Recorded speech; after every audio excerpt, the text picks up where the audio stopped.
Они сейчас все будут трогаться.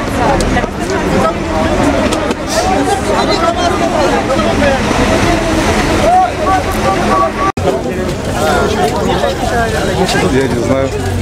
Сейчас по всему городу шастают, видите, в хиджабах женщин.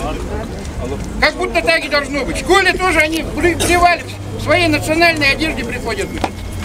В Ставропольском крае же недавно вот было же, что запретили же там в хиджабах приходить. Единая форма. Вот так же должно быть у всех.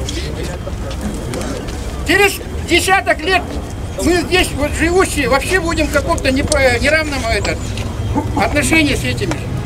Потому что они, вот они в кулаки сами каждого себя держат. Попробуй-ка одного тронька, они толпой накинутся и тебя затопчут.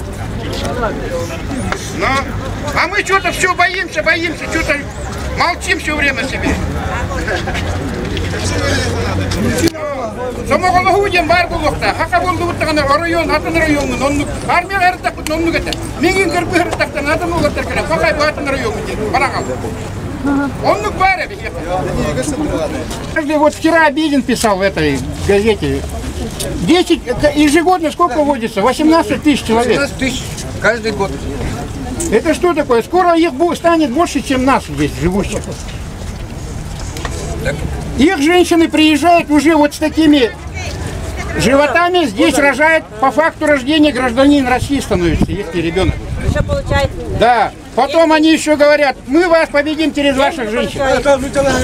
Сахалы знают все проблемы, да. Никто не требует крови, никто не требует.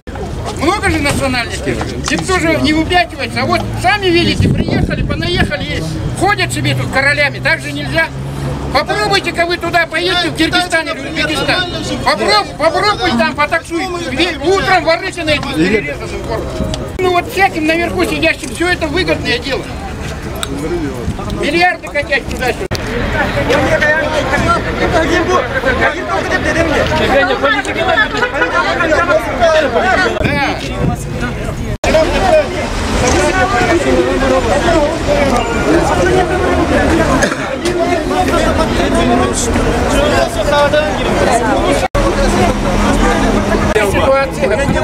Давно назревающая ситуация. Выбор тут не принимает.